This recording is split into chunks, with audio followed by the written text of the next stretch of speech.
Ladies and gentlemen, we're here with the phenomenal Antonio Ford, aka the Food Lord. What makes him phenomenal? What makes him phenomenal is that he can give you information that can change your life, extend your life, and make you live a better quality of life. So, without further ado, ladies and gentlemen, Antonio Ford. Right back at you. Okay, Antonio, I know they're waiting to hear this, man. Who is the Food Lord? Man, the Food Lord is a gift from God to people. You know, the Food Lord is the personification of health, wealth, and know thyself. The Food Lord is a brother that want to see you live longer by eating foods that are compatible to your cardiovascular system, nervous system, respiratory system, and immune system. And unfortunately, today, most of us, we eat foods that are not compatible to our systems, our ultimate driving machine. And by the way, the ultimate driving machine could never be a BMW. The ultimate driving machine is your physical composition. And if you learn how to fuel it with the right types of fruits, nuts, veggies, beans, and grains, you'll notice that your life, your health, and your longevity will be extended for a very long time. Wow, wow. So, my question to you would be, what got you there? Oh man, Where did it come into your conscious that, hey, I need to know more so I can give more? Because what you're giving, brother, is like, I mean, it's immeasurable, the wealth of knowledge that you have. And I've seen it in a couple of your books, which we'll talk about, the Holy Quran, or the Holy Bible of Superfood and the Quran of Superfoods, correct? yes, yes. Okay, in fact, this is the Holy Bible of Superfoods and the Holy Quran of Superfoods. And we'll get back to these. But tell me, my brother, what got you there?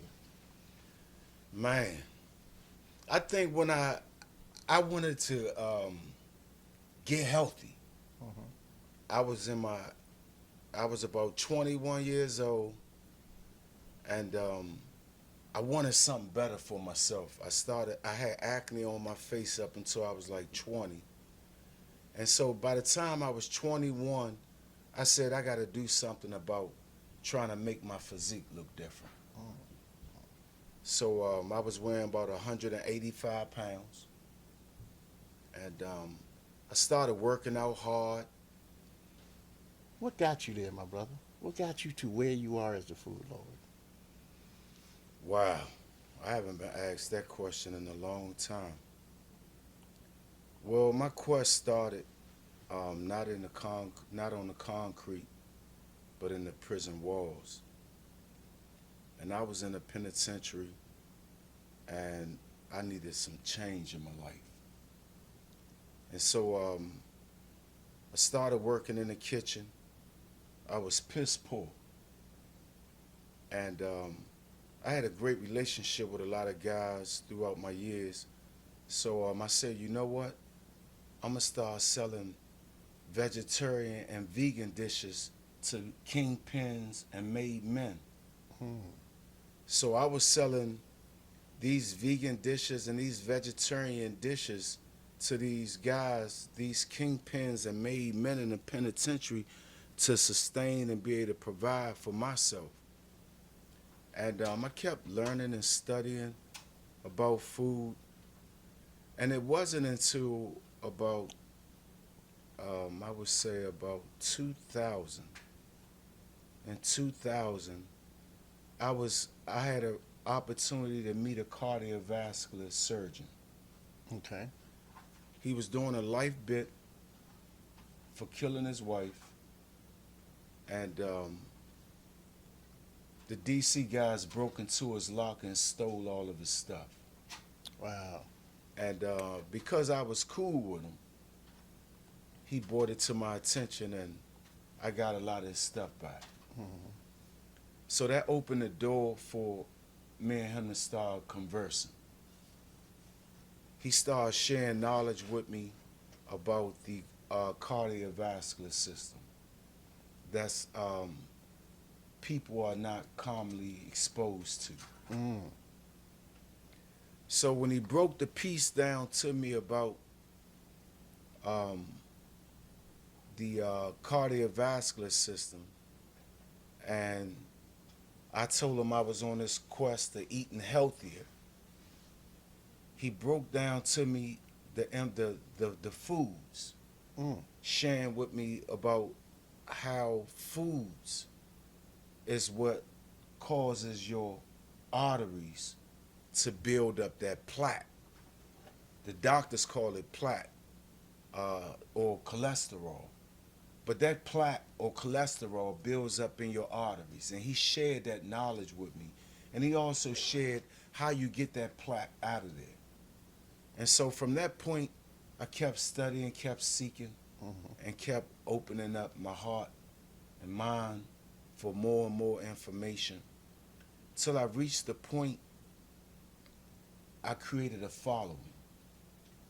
So the first following was my friends around me. You know, the following was when we go into the kitchen to eat lunch or dinner, they wanted my meat. They say, man, I want your meat, man. I want that chicken. Give it to me, you know. Because at this time you weren't eating. I wasn't eating it no more, but they wanted it. So they would follow me into the kitchen and even have conflicts with each other for one of them, who's gonna get the most of it. So you know, I kept studying, kept growing, and I finally got free 7 days after September 11 bombing. And I made a vow to myself that when I get free, I was gonna make babies, I was gonna make money, and I was gonna make history. So I came out, and I was trying to get employed, and that was the hard thing for me at first. So I didn't want to come back to this region, though, the D.C. region, because all the cool guys kept going to jail and coming back, going to jail and coming back. So I said, wow, these are cool guys, guys that's highly respected. Maybe I need to become a Bama. So I told myself, you know what? I'm going to become a Bama. Because I don't want to keep coming back and forth to jail. And all the respected guys that was respected, they kept going back and forth. And I didn't want that for myself. So the first thing I did was, before you go on, maybe because some of these people are from all parts of the world, right? Yes. So just so you know, Bama is a colloquialism of native Washingtonians where we talk about people who are mainly looked at as being square. Because I was a Bama myself, but I was a Bama with the ladies. Okay. Right? Meaning that I was like, ladies love me. And my friends were, man, you don't do this, that. Nah, man, I like to dress. Yeah. I like to stay. I got locked up for 16 days one time over the D.C. jail for contempt of court. Okay. And that made me say to myself, you ain't got to worry about me Ever again, coming back here. Yes, sir, man. But go on, my brother. So, you know, I became an official Bama. Bama's get money, though. Yeah, so, you know, it's been a blessing, man.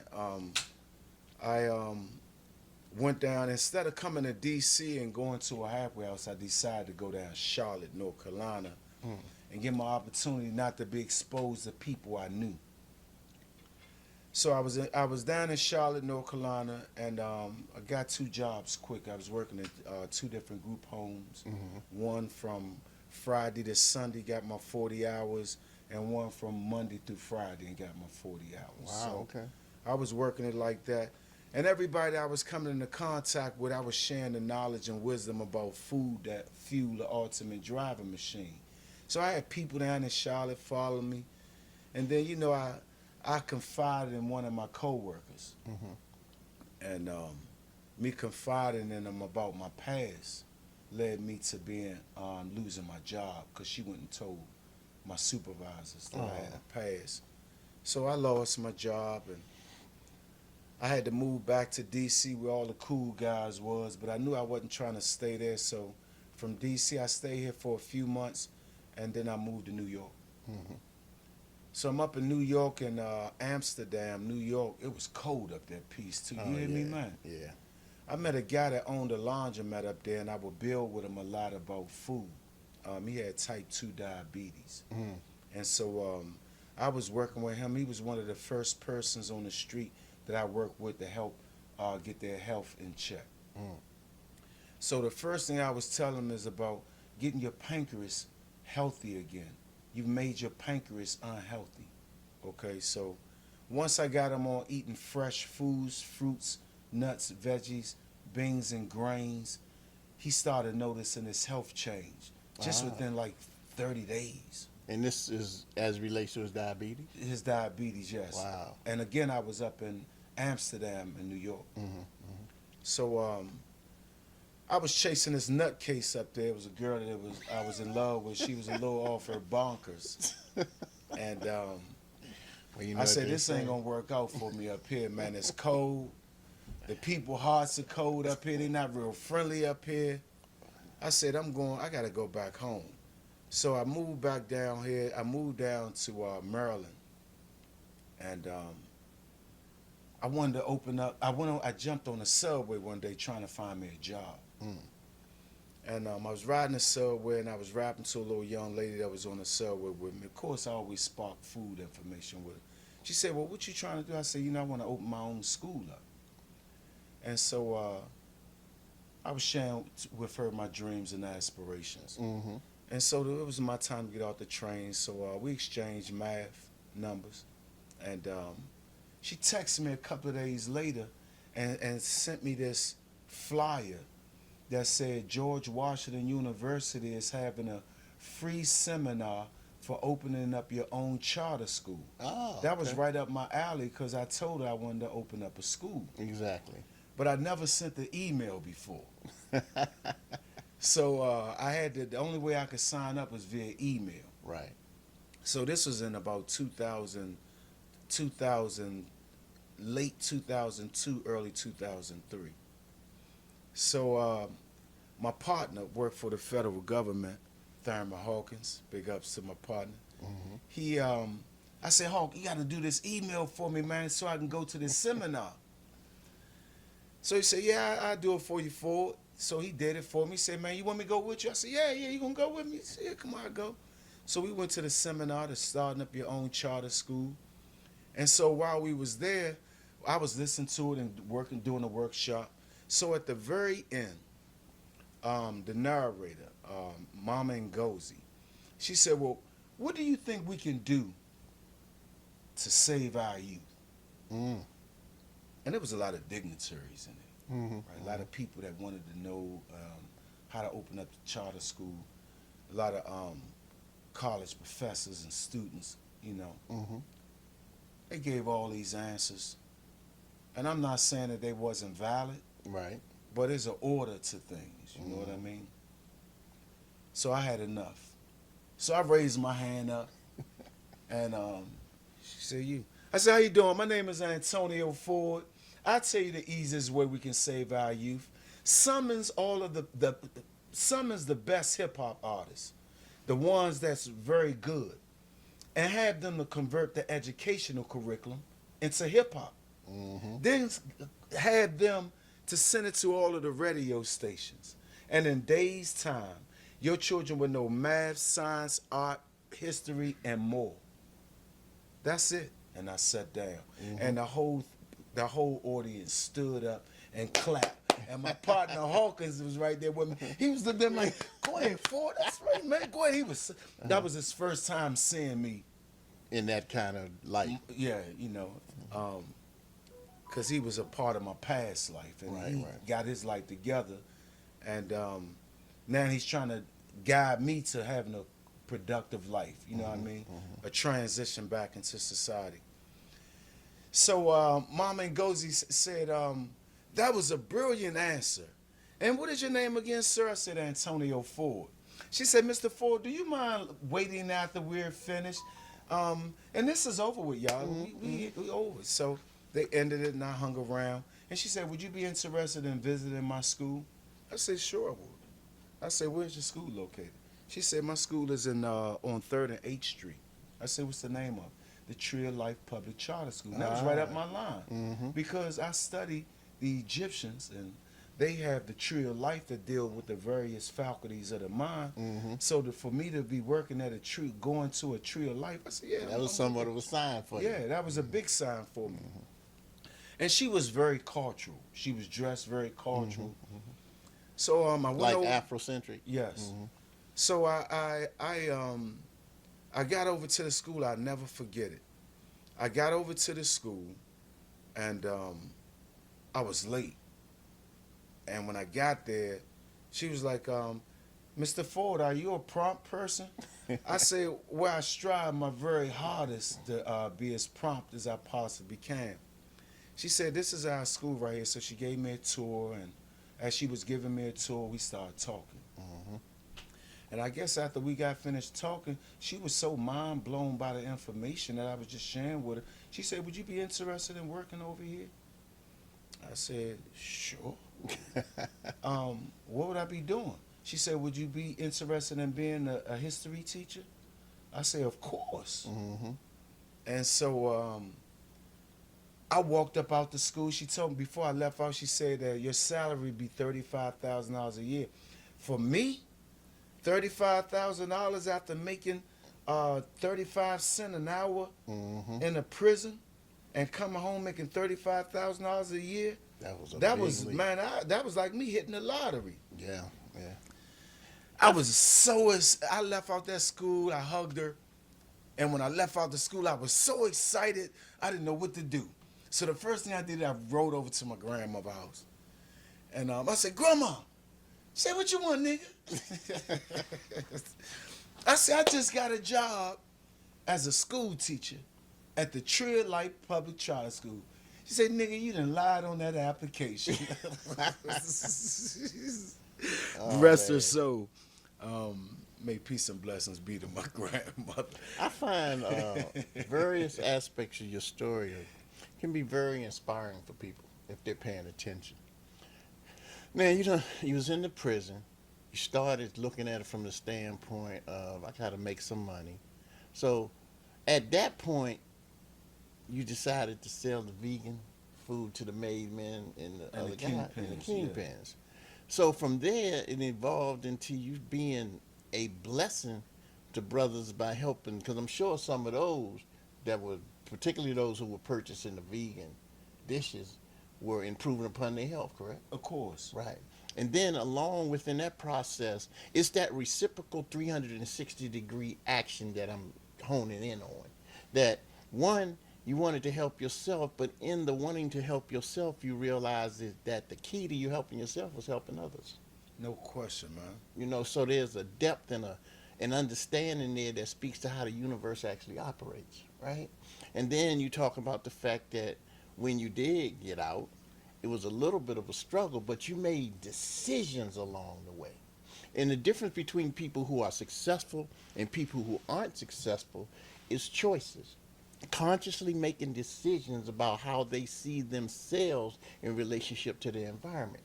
You yourself spoke to the fact that you didn't want to be around the people that you were accustomed to being around who were part of your past life. You wanted to go somewhere and start anew, right?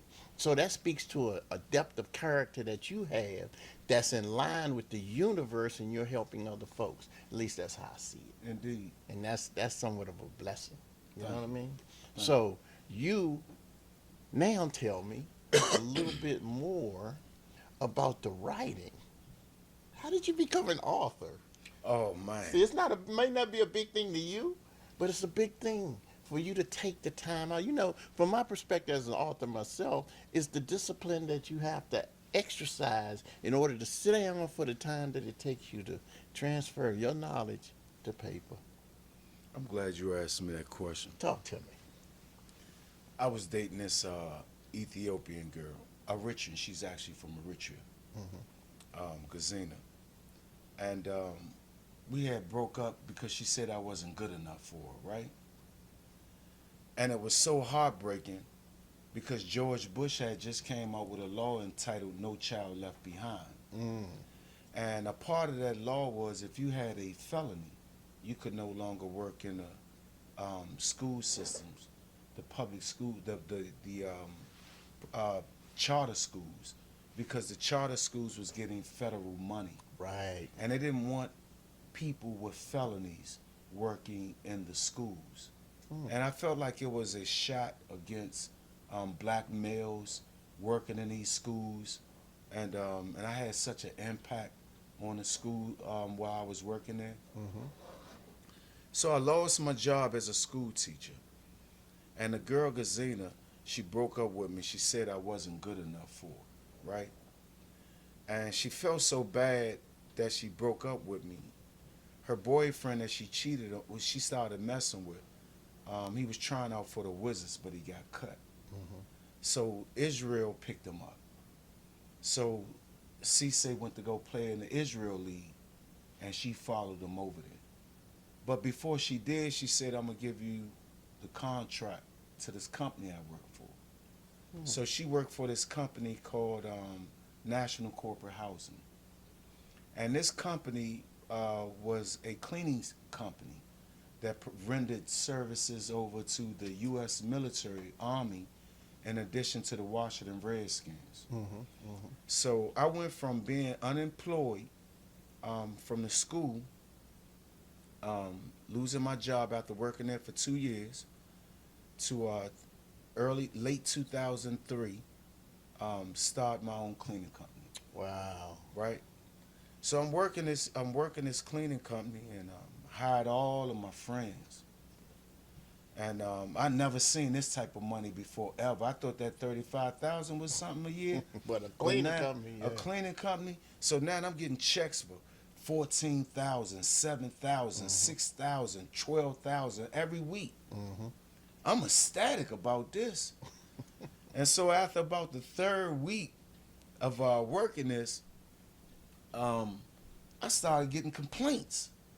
Forks being missing, the sheets not being washed, bathrooms not thoroughly being cleaned. And until I got, so after about a week worth of complaints, I lost that contract just as fast as I got it. So I had it for maybe about 2 months. I said, you know what?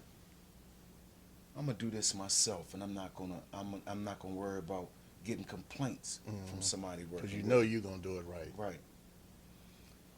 So I started advertising myself, and while I was doing that, I started doing personal training. Mm-hmm. Right. So I'm doing more personal training. I'm starting groups of personal training, and while I'm doing these groups of personal training, I'm teaching these women about foods that fuel the ultimate driving machine. Mm-hmm. So I got like 25 women working out with me, outside, down by Dunbar, out by the football field. Right, I know exactly where you're talking. Working out, right? Or I might have them down in LaFont Plaza. We working outside, about 20 women working out. Mm-hmm.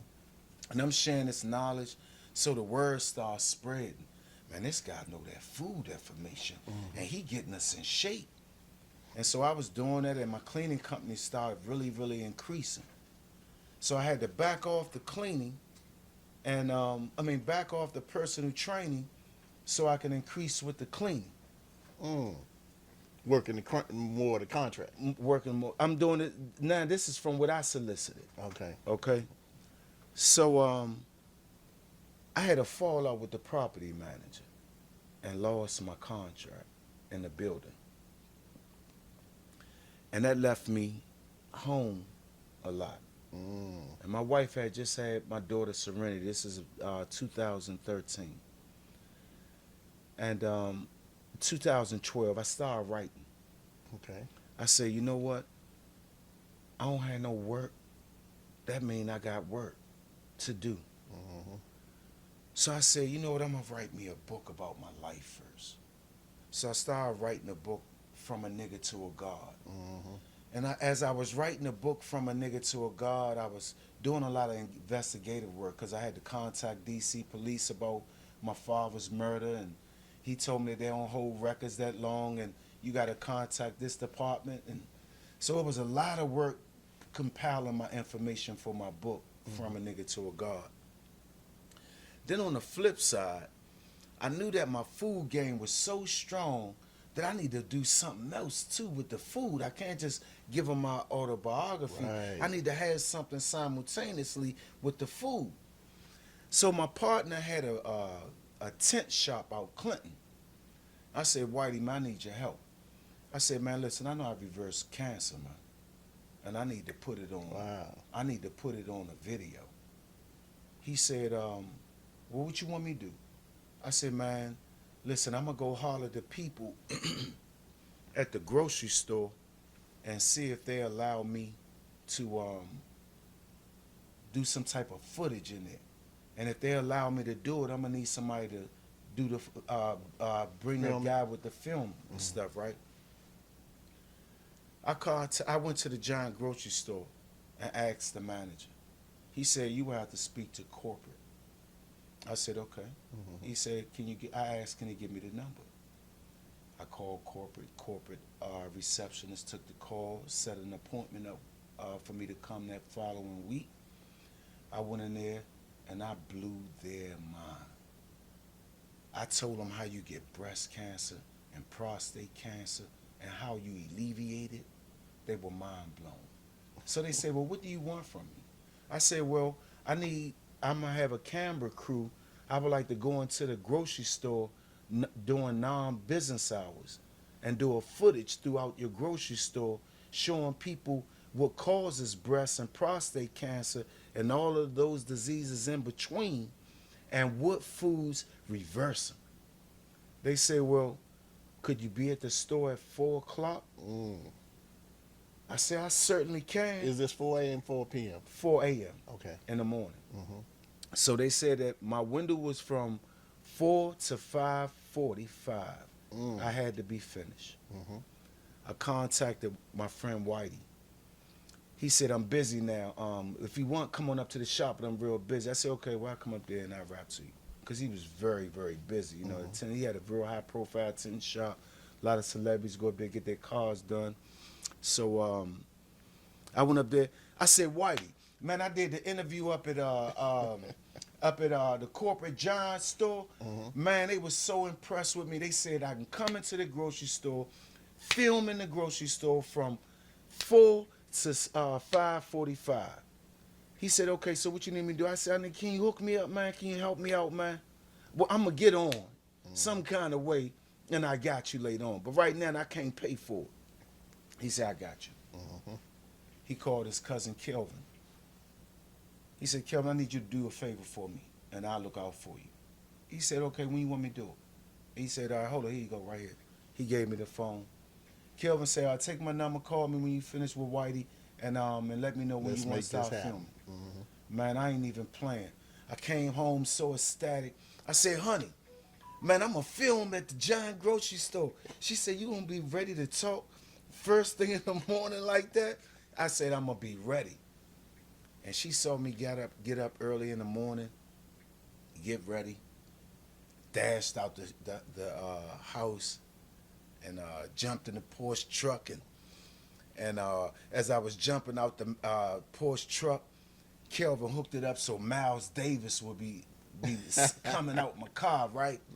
So I jump out, then I go into the grocery store. And as I'm walking into the grocery store, I said, one thing an animal-based diet does best is kill people. Hello, my name is Antonio Ford. I want to walk you through this grocery store and show you how you've been killing yourself.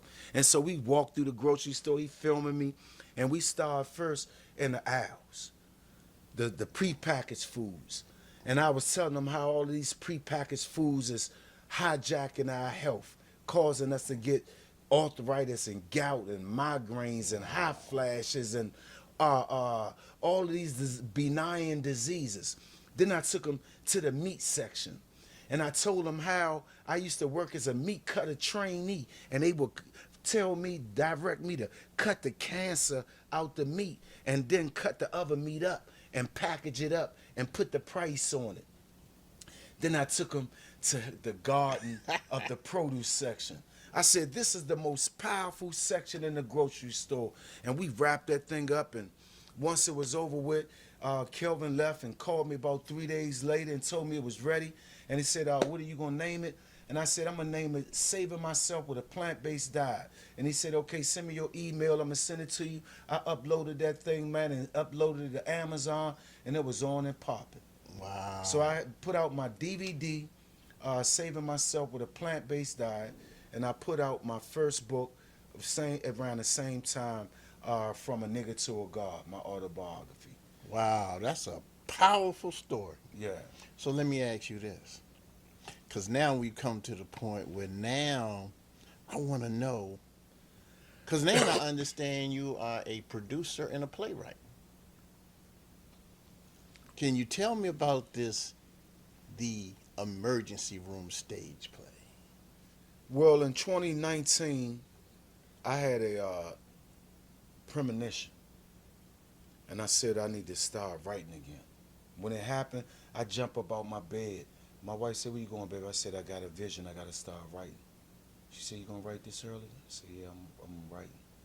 So I stepped off, went and got my pen and pad, and I started writing this play entitled Don't Worry About What I Eat. And that's the common slogan that all of my family used to say to me, nigga, don't worry about what I eat. Okay. So I was writing that book, and writing the play out. And once I completed the play, I started writing. I had another vision to write the Holy Bible of Superfoods and the Holy Quran of Superfoods. I said, that'd be great. I could do the play. Then after the play is over with, I could have 2 books to sell after the play. Mm-hmm. So I said, damn, I'm going to need somebody to help me with the play. So while I was in the concluding stages of the books being complete, by the way, big ups to my wife, Danielle Ford, for publishing my books. Wow. She helped me to self-publish. Okay. So she helped me to self-publish all of my books with the exception of my first autobiography. Wow. Okay. So I finally, I'm networking with this lady in Atlanta about working with me on my stage play. And so I said, well, once I get my books in queue on Amazon, the day they release the books is the day I want to initiate that I'm releasing a stage play, and we're going to start working on it. Okay. So 2 days before my books was released, they locked the world down. Yeah. The pandemic. 2020 came and they locked the world down. Mm-hmm. Right? So Amazon released my books, and I couldn't do nothing with my play. Right. So I'm walking around the house now, and I'm like, wow, we can't do nothing. I'm sitting in the house a lot now. So that made me gravitate back to my pen again. I said, I got something totally different from what I was going to write. And I started writing in the emergency room. And my pen wouldn't stop. So I'd be on the porch, 3 o'clock. I like to be outside. I dread being inside. But I like being by myself, though, when I'm home. I like my privacy. And so, like 1, 2, 3, 4 o'clock in the morning, those are my prime hours for writing. Yeah, creative times. Yeah. So I'm up in the middle of the night writing on the front porch or downstairs or upstairs or down here writing, right? And it was coming so good to me that I couldn't stop. I rushed straight in the house, dropped my stuff off, coming in, let the dogs out, come in, grab the pen, writing again. The emergency room was hitting me like a serious revelation. It was hitting me on impact. Reverend Cheese, that's it. I gotta hurry up, get home. Neckbone Rollins, hold up, I gotta hurry up and get the pen. So you was identifying the characters to tell the aspects of the stories that speaks to getting better, eating better, and improving your health. Yes, and bear in mind, every character was in relation to a food. Mm-hmm. Neck bone Rollins. Mm-hmm. Cherry Chans was a candy. Reverend Cheese. You know what I mean? So these are supposed to be in referencing foods too, because I love food. So everything has to be relative. Right, You know. right, So I started writing the play, and so I said, you know what? I'm ready now. They let the lockdown up and everything is back to normal, so-called again. I'm ready. So I had no experience in stage play production, right? I never done a stage play before. But I'm very ambitious. And I don't mind nobody telling me no, right? Or telling me they don't want to help me. So I started asking around because at the time the lady couldn't help me. Right, right. So I said, I'm going to do it myself. Mm-hmm. So I'm over there. I did a casting call. And I did a couple of them. And then I get a phone call from this guy named Randall. Mm-hmm. Randall Lawns. Big ups to my man Yeah, Lawns. my man Randall. Yeah. Good guy, right? Hey, good guy. RL Productions. Yeah. So he say to me, Foodlord, man, you got something here. Mm-hmm. I like because he came to one of the auditions. Right, right. He said, man, this is something totally different. I want to help you, man, to be successful with your project. I'm going to reach back out to you later on this evening. Mm-hmm. And so I came home, and he called me, and he said, man, I know I got this lady that I want to introduce you to. I'm great. I want to call her. I want to let you know first. Her name is Belinda. She's really good. She's bona fide. I want your project to be a success. So I want to hook you up with Belinda. Mm-hmm. My business partner. I said, okay, when you going to hook me up with her? He said, I'm going to give you her number. I'm going to text it to you. I said, okay. I'm going to text. All right, so I called her the next day, and I thanked them. And I said, hey, Belinda, how you doing? She said, hey, Mr. Ford. She was sounding all sweet and gentle. Yeah, that's how she say it. She was real sweet and gentle. Mm-hmm. And she came on that scene, and she was like, Ford, we going to make this work. Mm-hmm. And she's so bona fide that if you aren't strong, you might not be able to handle the ride. Yeah, she's very, very She's a very concise dominant, and she's assertive woman. Right? Because she know her stuff. She knows her stuff. So very she well. don't. She's like no non. That's why her and I are business partners in Black Carpet Productions, and we've done multiple plays. She's a playwright as well as a phenomenal actress. Okay. Right, and she just makes things happen. And I'm not even joking. When we started collaborating together, it was amazing of the information she was sharing with me and telling me and teaching me. Mm-hmm. And when she say something, I said with the most beautiful smile, but letting you know I ain't playing, but I'm letting you know what I'm saying. She gonna make it happen. She gonna make it happen. So she really, big ups to Belinda, because without Belinda, I wouldn't be right here right now. Right, in this phase of the project. Mm-hmm. So well, we know that it's an absolutely amazing project. I got to give you that because I happen to be a part of the project myself. Yes, indeed. And I'm not going to tell you anything about it other than you need to be there August the 5th, either at the 2 p.m. show or the 6 p.m. show at the Bowie Center for the Performing Arts.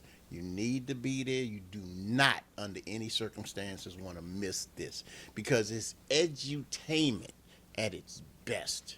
And yes, believe me, I know. I've been in 32, almost 33. This is my 33rd play over the last 18 years, and I've produced 9 plays. So this is one of the most informative, entertaining, life-changing projects I've ever been a part of.